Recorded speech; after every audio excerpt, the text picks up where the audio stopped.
Welcome back to the second part of my FlashPrint tutorial series, which is aimed at beginners. FlashPrint is the proprietary slicer for FlashForge 3D printers. Today we're just going to be looking at the controls to maneuver around the viewport, which is mostly using the mouse button, so assuming that you do have a free button mouse, that is what I'm using today. We're also going to be having a look at some buttons down on the right hand side here, down to just above the support button. It's going to be move, rotate, scale, slice, duplicate, and auto layout all, and we'll go through those one by one. So just to get started is maneuvering around the viewport. The left button on your mouse, if you click and hold, will pan around the viewport in whichever way you move it. If you middle click, it'll also do the same thing, so clicking down on the scroll wheel on your mouse will also pan. Moving it, so rolling the scroll wheel in or out will zoom in and out, which I imagine if you've used that mouse before, it's a pretty common feature. The right mouse button, click and hold to orbit, so that will rotate us around the model. So we can check it out from different perspectives. If you wanted to snap to a particular view, we have the set view functions up in this little icon up the top here on the right hand toolbar. You've got top view, left, front, bottom, right, back. Pretty standard viewports for anything dealing with a 3D model, really. And obviously clicking any one of these will reset it to that position. The next buttons are going to deal with manipulating the model itself. The first button is the move button. You do have to select the model to maneuver it, otherwise it's got no idea what we're doing. So just clicking on the model if it isn't selected, and we can see that it's in a home position in the x-axis, slightly off home in the y, and happy in the z-axis. So these correspond with obviously different positions on the board, on the print bed I should say. And if you want to sort of remember which one's which, there is a nice little gizmo sitting here with coloured lines to tell you what each axis is. So y is back to front on the bed, x-axis is across, and z or z, depending upon which country you're from, is vertical up or down. Entering information into any one of these boxes will obviously change that position. So if we put in 10mm on the x-axis, I should say, it'll move at 10. 0 position is actually in the center of the bed, so if we did -10, it'd move it in the opposite direction. Same going with everything here is if we'll go 0 there, tap down, -10, and another little feature that FlashPrint has is it's telling you with the red colored base, anything below that I can't print. If we grab this model and stuck it off to the side, you'd also get the same message there. That red wall is it's saying it's outside the confines of the printer's ability to actually, print. 2 buttons below the measurement information is on platform. And that does exactly what you would think it does. It puts the model bottom surface happily on the platform. Another interesting feature of FlashPrint, which I like, is if you go underneath, this blue section here is the parts that are actually happily in contact with the platform. This model is a 2-piece model, so it's actually designed for IDEX printers. There is another model that works in cooperation with it. So without that, that's why I'm not getting a solid blue bottom surface here. So if it was not this particular model, there'd be a better blue surface area. So if you ever look underneath and happen to see all grey, it means that your model is not in contact with the print bed, and when you go to print it, it's just going to turn into a plate of spaghetti. So remember, nice and simple, on platform. If you want to move it into the center of the bed, the center button is going to do that for us. So that is the movement functions. Rotate will do basically the same sort of stuff, but instead of moving, we're going to spin it in all sorts of directions. Again, we have some gizmos, circular gizmos going around the model with different colored rings that each correspond with a particular axis. Again, red X, green Y, and blue is Z. You can also manually enter the information here as you so desire, or with the up and down arrow keys. I am not 100% certain what the surface to platform does. I've never actually noticed it do anything when I've clicked it before.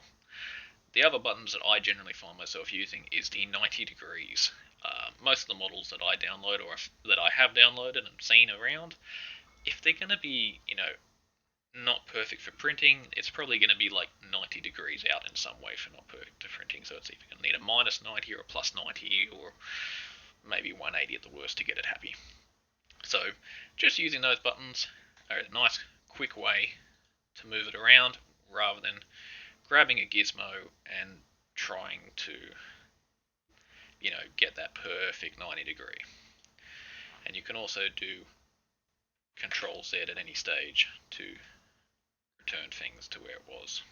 Surface to platform also removes the little gizmo for whatever reason, but again, I still am not certain on the function of this little button here. So if anyone knows better, feel free to drop a comment and educate me. Double click surface to touch. Anyway, does nothing. Moving on. Scale is another set of controls that you'll probably find yourself using quite regularly. This model is not particularly big. The print surface on my guider is absolutely monstrous. I find anyway, there's bigger printers out there, but anyway. I want this to be bigger if I was to print it. Let's make it 300%. Looks a bit stupid, doesn't it? Currently, I have uniform scaling turned off. So when I have entered that piece of information on the x-axis up here, it has only scaled that axis. If I were to go Control Z to undo what I had done, or if I had manually entered 100% back in, that will get me back to the starting point. Clicking Uniform, let's go back to 300%, and every measurement has been scaled correspondingly. So we have gone up 300% on the Y and the Z, so that it still looks normal. Another way you can also scale the model is to actually click on it with your left mouse button, I should say, and to drag up, down, and that will also scale it. And when you finally let go, it'll sit where it wants to be. And you can see that that's actually slightly too big, so we've also got a red panel at the top saying, hey, I can't print that high. And again, at any stage, if you do want to undo what you've done, Control Z does undo the previous actions. You can also change the measurements to inches, so if you are in a country that metric's not your primary unit of measurement, feel free to change that. But most things in 3D printing will use metric. The next button is Cut. Now, this is a useful function for people who, well, maybe the print is way too big, so, let's just, for the sake of this, go absolutely monstrous. For whatever reason, Mr. Easter Island, actually, that's still not big enough. I need to make it even bigger. I'll make it stupid. Way too stupid, actually. My apologies. Still way too stupid. I just want the head. There we go. We just want the head above it. So, this has to be 500%. I will not have it any other way. Using these buttons here, I can change the orientation of my blade. Vertically across the y-axis. Please tell me I got that right. It should be green. It is. Vertically across the x-axis, and horizontally, so that would be our z. Try not to fling too much across the viewport. We can maneuver the blade up or down or left or right using this button here. I don't think, no. I'm used to using Blender where you can grab the button and actually just move your mouse and it'll actually continue doing what you want it to. But this one you do have to hover over it and keep clicking. So we are going to chop the top of the head off because I can print the bottom section, then I can print the top section, put them back together later. So that is something you can do. The button underneath the little checkbox here is keep parts in place. So say I want to cut it, but I don't want it to separate. Checking that box will do exactly as it says. Two models still in relation to each other. Control Z, and we'll uncheck it and show you the difference. Now the blade is in a different position because when I've done Control Z, the blade is also reset back to the position it was in before. But as you can see, the models are now no longer in relation to each other. this is a pretty handy tool. So if you wanted to, say, do a dual color print, for those of you with IDEX prints, this is one way of doing it, is turning it into two models.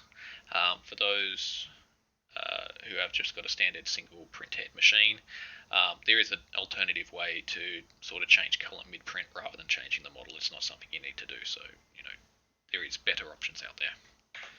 The other final tool here is this final box here, which doesn't have a name, but basically it's like Fruit Ninja. Left click, drag, and the blade is going to go wherever you've drawn it on. Very interesting.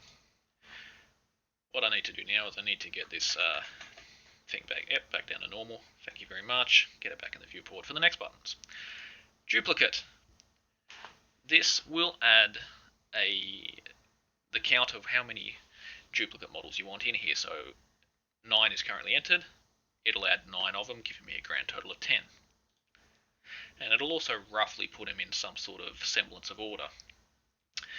If you do that again as well, it'll give you another 9, and so on and so forth. So it'll keep on adding however many you have entered in this box every time you press OK. So this should give us 20 in total now. If my calculator, that should be 20. That is pretty straightforward. It shouldn't need much explanation there. If you want to print multiple items quite easily, rather than manually loading them one by one until you've got how many you need, that button and that control there is going to get it sorted nice and easy. The other button that works together with that is Auto Layout All. You can enter a distance in here, so I've currently got it set to 5mm spacing. That'll put a spacing between all the models uniformly at 5mm. So hitting OK, and we've got a nice orderly line of Easter Island heads. It's almost like I guess a military parade lineup or something similar. I don't know. I've never been in the military, but it's nice and straight.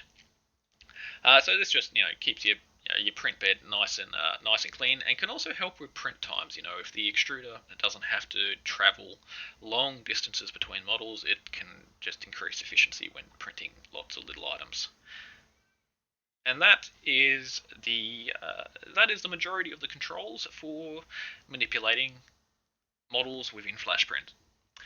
I hope the information I've provided today is of some use for you, and the next video that I should be uploading will be in relation to supports, which is a little bit more of it can be a little bit more of a complex subject. So I hope you'll join me for that one, and I hope again that this video has been of some use for you. Thank you.